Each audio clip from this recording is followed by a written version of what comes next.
మీ business ఏదైనా మీ ఊర్లో promotion చేయాలంటే అది సుమన్ టీవీతోనే సాధ్యం. ఇప్పుడే సంప్రదించండి. Welcome to Suman TV Warangal. కాకతీయుల కళాక్షేత్రంలో కాకతీయ క్షేత్రంలో ఎప్పుడూ ఏదో ఆధ్యాత్మిక కార్యక్రమాలు నిత్యం జరుగుతూనే ఉంటాయి, విరాజిల్లుతూనే ఉంటాయి.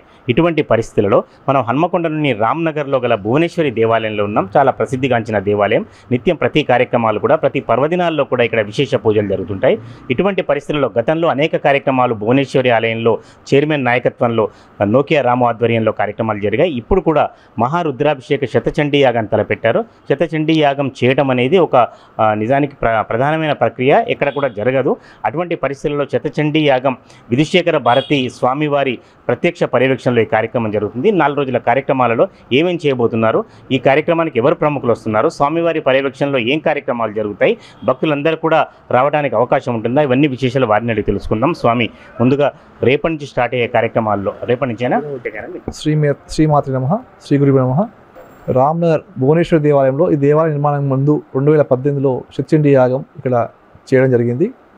కలియుగంలో గణపతి చండీ ఉపాసన ద్వారా చాలా తొందరగా భక్తులకు అనుకున్న కోరికలు కానీ లోక కళ్యాణార్థం సుభిష్టంగా అంటే కలియుగంలో గణపతి చండీ కాబట్టి ఆ ఉద్దేశంతో లోక కళ్యాణార్థం అందరూ ఈ దేశం ప్రపంచం పరిపూర్ణంగా సుభిక్షంగా ఉండాలనే ఉద్దేశంతో ఒక సొంత కోరిక లేకుండా లోక కళ్యాణార్థం చేసే కార్యక్రమం ఈ శతచండీ యాగం.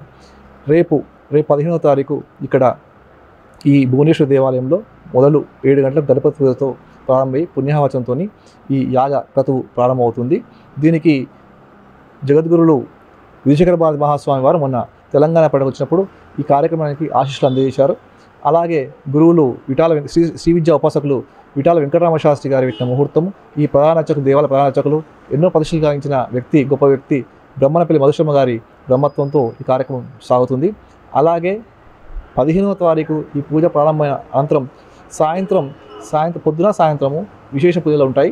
సాయంత్రము ప్రముఖ ఆధ్యాత్మికవేత్త శ్రీ విద్య ఉపాసకులు శ్రీ విఠాల వెంకటరామ శాస్త్రి గారితో ప్రవచనం ఉంటుంది. మరునాడు 15 రోజు ఉదయము అనేక మంది మహిళలతో ఇక్కడ కుండూరు విజయలక్ష్మి గారు ప్రముఖ ఆధ్యాత్మికవేత్త, వారు సౌందర్యలహరి పారాయణ చేస్తారు. అదే రోజు ఉదయం ఇక్కడ కంచి పీఠం నుండి శ్రీ తీరాల మణికంఠ శర్మ గారితో అక్కడ శ్రీచక్రానికి నవవర్ణ పూజ ఉంటుంది. అది కాకుండా సాయంత్రి ప్రముఖ ఆధ్యాత్మికవేత్త శృంగేరి పరంపర ఎన్నో హిందుత్వం గురించి ఎన్నో విషయాలు తెలియజేస్తున్నటువంటి గొప్ప వ్యక్తి పశలపాటి బంగారేశ్వరమ్మ గారు తన ప్రవచనం ఉంటుంది. తదనంతరం నామ సంకీర్తనాచార్య, తెలంగాణలో కలియుగంలో మంత్రము పూజలు ఎంతనో నామ సంకీర్తనం అంతే కాబట్టి ఆ రోజు సాయంత్రి నామ సంకీర్తనాచార్య శ్రీ పురకండ్ల రాధాకృష్ణ శర్మ గారితో నామ సంకీర్తన భజన ఉంటుంది. మరునాడు ఇక్కడ తెలంగాణలో విశేష పీఠమైనటువంటి పుష్పగిరి పీఠం శ్రీ శ్రీ శ్రీ అభివదొండ మహాభారతి స్వామివారు ఇక్కడికి వీచేస్తున్నారు. వారి పర్యవేక్షణలో పూర్ణాహుతి క్రతువు ఉంటుంది. దీనికి అనేక మంది శ్రీ విద్య ఉపాసకులు, బ్రాహ్మణోత్తములు, తెలంగాణ బ్రాహ్మణ సేవా సంఘ సమాఖ్యకు సంబంధించిన అన్ని జిల్లాల వ్యక్తులు, ఈ నగరానికి సంబంధించిన ప్రముఖ వ్యక్తులు చాలామంది వస్తున్నారు. అలాగే భక్తులు ఈ కార్యక్రమంలో పాల్గొని అమ్మవారి కృపకు పాత్రలు కావాలని కోరుచున్నాం. స్వామి, ఉదయం సాయంత్రం ప్రత్యేక కార్యక్రమాలు ఉన్నాయి. చాలామంది ప్రముఖులు వస్తున్నారు. పుష్పగిరి పీఠాధిపతి గారి ప్రత్యక్ష పర్యవేక్షణలో కార్యక్రమం జరుగుతుంది చివరి రోజు. మరి మామూలు భక్తులకు అవకాశం ఉంటుందా? వాళ్ళందరూ వీక్షించవచ్చా? ఏ టైంలో వాళ్ళకి రావడానికి వీలుగా ఉంటుంది? తప్పకుండా ఉదయం 7:30 నుంచి వెళ్ళి 12 గంటల సమయం వరకు అన్ని ఈ పూజా కార్యక్రమం ఉంటుంది. తదనంతరం మొదటి రోజు ప్రసాద వితరణ, అమ్మవారి ప్రసాద వితరణ ఉంటుంది. సాయంత్రం మళ్ళీ 5 గంటల నుంచి వెళ్ళి రాత్రి 8:30 వరకు కూడా ఇదే క్రతువు హాతలు అయ్యే వరకు కూడా అందరూ ఈ ఆహ్వానం ప్రతి ఒక్కరికి మీ ద్వారా తెలిసిందంటే ఈ వరంగల్ నగరానికి సంబంధించిన వాళ్ళు కాకుండా తెలంగాణ వ్యాప్తంగా ఎక్కడ కానీ ఈ అమ్మవారి కృప కావాలంటే, ఎందుకంటే భువనేశ్వరి అనేది 14 బోనాలకు అధిపతి అమ్మ, దశమహావిద్యలో 4వ మహావిద్య కాబట్టి ఈ దేవాలయం ఇక్కడ ఈ ప్రాంతంలో చుంచనకోట మరియు వరంగల్లో ఉంది కాబట్టి దేవాలయాన్ని వీక్షించవచ్చు, యాగముల కథలో పాల్గొనవచ్చు. అందరికీ ఆహ్వానం ఉంది. అలాగే 17వ తారీఖు అశేష భక్తులకు పూర్ణావతి అనంతరం ఇక్కడ మహాన్నద ప్రసాదం, అందరూ భోజనం చేసి వెళ్ళవచ్చు.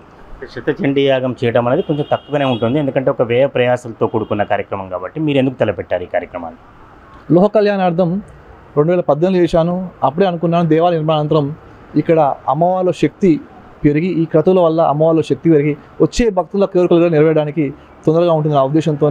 అలాగే ఈ మధ్యకాలంలో జరిగే విధ్వంసాలు, ప్రపంచంలో మన దేశంలో విధ్వంసాలు జరుగుతున్నాయి కదా, వాటి అన్నిటికీ రూపుమాపాల కొంచెం శాంతి చేకూర్చే ఉద్దేశంతో లోక కళ్యాణం చేస్తున్నాం. దేవాదాయ శాఖ మంత్రి గారితో సహా ఇంకేమన్నా ప్రముఖులు, వేరే ప్రముఖులు, రాజకీయ ప్రముఖులు కూడా అధికారులు కానీ వచ్చే అవకాశం ఉందా? మంత్రివర్యులు శ్రీ దుద్దుల శ్రీధర్ బాబు గారు, ఎందుకంటే మన ఈ బ్రాహ్మణ సంఘం సంబంధించిన బ్రాహ్మణ వ్యక్తి కాబట్టి దిశ గారు, దేవాదాయ శాఖ మంత్రి మా ప్రాంతవాసి కొండ సురేఖ్ గారు, స్థానిక శాసనసభ్యులు మా రాజేంద్ర అన్న గారు, అలాగే నాగరాజు గారు, దుంతిమావరెడ్డి గారు, కూడా చైర్మన్ గారు, ప్రముఖులు చాలామంది వస్తున్నారండి. మా స్థానిక కార్పొరేటర్లు అందరూ వస్తున్నారండి.